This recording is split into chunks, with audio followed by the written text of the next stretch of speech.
Assalamualaikum warahmatullahi wabarakatuh. Perkenalkan, nama saya Hasriani, CGP Angkatan 7 Kabupaten Majene, Sulawesi Barat. Akan menjabarkan koneksi materi modul 1.1. Pertanyaan pertama yakni, apa yang Anda percaya tentang murid dan pembelajaran di kelas sebelum Anda mempelajari modul 1.1? Selama ini saya mempercayai bahwa saya hanya mentransfer ilmu mata pelajaran yang dimana hanya memenuhi kebutuhan lahir anak tanpa memberi bekal budi pekerti atau kebutuhan batin pada anak akibat mengejar target ketuntasan KD. Akhirnya peserta didik hanya terpenuhi secara ilmu lahir tanpa bekal ilmu batinnya. Sedangkan pengajaran itu tidak lain adalah pendidikan dengan cara memberi ilmu atau berfaedah buat hidup anak-anak baik lahir maupun batinnya, sehingga target dari pengajaran ini tidak tercapai secara menyeluruh. Selanjutnya, selama ini saya tidak berusaha mencari tahu kondisi mental peserta didik yang berperilaku kurang sopan dalam kelas, baik sedang maupun di luar dari pembelajaran berlangsung, bahkan terlalu cepat memvonis buruk peserta didik yang bertindak tidak wajar dalam kelas. Contoh, peserta didik yang suka celoteh sendiri, langsung saya vonis bahwa anak tersebut nakal karena selalu ribut. Padahal hakikat pendidikan yaitu menuntun segala kodrat yang ada pada anak-anak agar mereka dapat mencapai keselamatan dan kebahagiaan yang setinggi-tingginya, baik sebagai manusia maupun sebagai anggota masyarakat. Sedang apa yang saya percayai selama ini tidak berusaha menuntun kodrat tersebut, melainkan mendiskriminasi karakter anak. Akhirnya tidak ada perubahan anak dalam tingkah lakunya. Kemudian saya lebih condong memperhatikan peserta didik yang berperilaku sopan dalam kelas. Padahal anak yang dilahirkan itu diumpamakan sehelai kertas yang sudah ditulisi penuh, tetapi semua tulisan-tulisan itu suram. Lebih lanjut, menurut aliran ini, pendidikan itu berkewajiban dan berkuasa menebalkan segala tulisan yang suram dan yang berisi baik agar kelak nampak sebagai budi pekerti yang baik. Segala tulisan yang mengandung arti jahat hendaknya dibiarkan agar jangan sampai menjadi tebal, bahkan makin suram. Namun, jangankan saya berusaha untuk menebalkan segala tulisan yang suram, untuk melihat tulisan itu pun saya tidak lakukan. Lalu bagaimana anak yang berperilaku tidak sopan ini bisa tertuntun?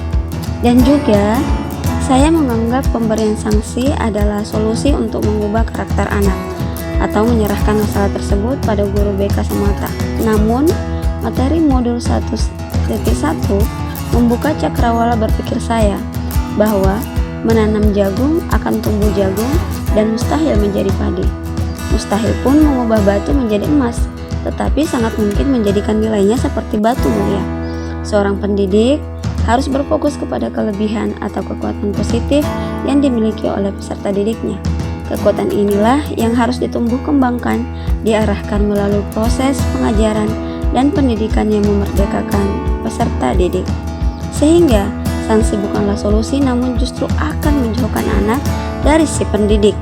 Dan terakhir, selama ini saya menuntut peserta didik berperilaku sopan dan santun, namun tidak pernah memberi tuntunan secara kontekstual kepada mereka, sehingga terkesan memaksakan kehendak pendidik pada anak. Padahal kita ketahui bahwa dalam modul ini memberitahukan kita bahwa ada beberapa cara dalam mendidik. Salah satunya memberi contoh, kemudian pembiasaan, pengajaran, tindakan, dan pengalaman lahir dan batin, sehingga kita dapat menjadi ingar sosong tolodo bagi anak didik kita. Kedua, apa yang berubah dari pemikiran atau perilaku Anda setelah mempelajari modul ini? Sebelum mempelajari modul ini, saya hanya mengandalkan guru BK untuk dapat mengubah karakter peserta didik untuk bisa lebih baik agar diberikan sanksi. Ternyata menuntun bukanlah tugas guru BK semata, namun terlebih pada setiap pendidik untuk dapat menjadi ingar sosong tolodo, ing madyo mangunkarso, dan tuturi handayani bagi peserta didiknya. Dalam hal ini, Pendidik dapat menuntun karakter anak dengan membiasakan peserta didik melestarikan budaya untuk membentuk jati diri mereka, seperti Metawe, sehingga terlihat jelas bahwa tanggung jawab dalam menuntun karakter anak tidak hanya pada guru BK, tetapi terlebih pada semua sektor pendidik, dapat dimulai di kelas atau lingkungan sekolah untuk menuju keselamatan dan kebahagiaan dalam hidup bermasyarakat. Modul 1.1 memberi ilmu tentang bagaimana seharusnya kita memandang peserta didik sebagai insan yang baik dan bisa menjadi lebih baik. Tidak melihat sisi negatifnya saja, namun berusaha mencari kekuatan dan kemampuan yang masih suram dan ditebalkan melalui cara pendidikan dengan berbagai pembiasaan, pemberian contoh, pengajaran, tindakan, dan pengalaman lahir batin peserta didik. Sehingga pola pikir dalam memandang anak sesuai kodrat alam dan zamannya dapat terbuka. Tugas seorang pendidik menuntun bukanlah menuntut, sehingga peserta didik memiliki kemerdekaan untuk menemukan potensi dan tidak dijajah oleh kehendak guru semata. Mengibaratkan anak sebagai biji jagung yang berasal dari benih yang kurang baik, namun dipupuk dan dijaga, akhirnya mendapatkan hasil yang baik. Terlebih jika berasal dari benih yang berkualitas akan semakin baik pula. Begitulah seharusnya kita memperlakukan peserta didik, berusaha menjaga dan senantiasa memberikan tuntunan agar dijauhkan dari segala pengaruh buruk yang berpotensi merusak keselamatan dan kebahagiaan anak. 3. Apa yang dapat segera Anda terapkan lebih baik agar kelas Anda mencerminkan pemikiran KHD? Sebagai pendidik, saya ingin menjadi penerus Ki Hajar Dewantara dalam mewujudkan keselamatan dan kebahagiaan anak. Memulainya dalam kelas terlebih dahulu dengan harapan akan membawa dampak di lingkungan masyarakatnya, seperti membiasakan diri saling menghargai dengan Metawe setiap bertemu dengan teman atau guru, sebelum berbicara dengan guru ataupun teman yang lebih tua darinya, juga sebelum presentasi di depan atau menjawab pertanyaan dalam proses belajar mengajar dalam kelas. Semua ini bermakna meminta izin dengan penuh tanggung jawab dan penuh kasih sayang yang diimplementasikan dalam sikap saling menghargai melalui Metawe. Maka dari itu, langkah untuk membentuk karakter anak dengan memberikan pembiasaan, contoh, dan pengajaran yang lebih bermakna pada peserta didik dengan Metawe, dengan tujuan untuk menanamkan budi pekerti yang baik pada semua peserta didik yang berlandaskan kodrat alam tanpa mengenyampingkan kodrat zaman mereka. Selanjutnya, kesimpulan dan refleksi. Pemikiran KHD mengenai pendidikan.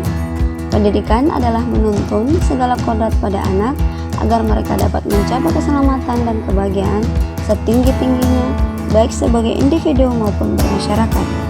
Ada dua aspek penekanan dalam pemikiran ini, yaitu menuntun dan kodrat. Arti menuntun ialah mengarahkan anak agar bisa memilih jalan yang benar dan anak yang berada di jalan yang benar bisa menjadi lebih baik. Sedangkan kodrat adalah potensi baik secara alamiah atau disebut kodrat alam maupun potensi sesuai dengan perkembangan zaman atau disebut kodrat zaman yang dimiliki oleh seorang anak yang dapat dikembangkan untuk mencapai tujuan pendidikan tersebut. Kodrat alam berkaitan dengan sifat dan bentuk lingkungan di mana anak berada, sedangkan kodrat zaman berkaitan dengan isi dan irama. Artinya setiap anak sudah membawa sifat atau karakter masing-masing. Jadi guru tidak bisa menghapus sifat dasar tersebut. Yang bisa dilakukan adalah menunjukkan dan membimbing mereka agar muncul sifat-sifat baiknya, sehingga menutupi atau mengaburkan sifat-sifat jeleknya. Sehingga kodrat inilah yang perlu tuntunan menuju keselamatan dan kebahagiaan setinggi-tingginya. Bahkan, kedudukan menuntun sangat ditegaskan dalam dasar-dasar pendidikan tentang pemikiran KHD dengan pernyataan, walaupun hanya dapat menuntun, akan tetapi faedahnya bagi hidup tumbuhnya anak sangatlah besar.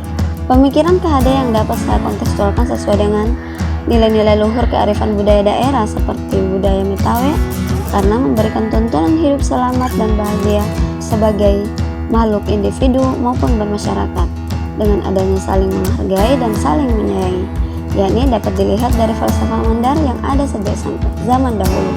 Pemalak bitu tondoraimu, pekarai sipatumu, asayangi itu tondonamu. Artinya, hormati orang yang lebih tua, hargai sebayamu, sayangi orang yang lebih rendah darimu. Metawe bagi masyarakat Mandar adalah bentuk komunikasi sosial dalam berinteraksi dengan orang lain. Jika Metawe sikap saling menghargai tidak dilakukan, maka orang-orang akan cenderung melakukan hal-hal yang bersifat negatif atau bernilai buruk, baik dalam perkataan maupun perbuatannya. Metawe adalah sikap, adat kesopanan bagi masyarakat Mandar. Metawe erat kaitannya dengan siri atau malu. Muat distangi siri disatom itu Metawe. Artinya, orang Mandar mensakralkan Metawe sebagai bentuk tuntunan kepada anak untuk mencegah perilaku yang negatif. Maka lambat laun mereka akan sadar pentingnya hidup saling sayang menyayangi dan saling menghargai untuk keselamatan dan kebahagiaan mereka, karena akan terwujud Toma Isa Siri, artinya insan yang mengenal akan rasa malu untuk melakukan hal-hal negatif, sekaligus menekan karakter buruk pada anak tersebut. Terima kasih, salam bahagia.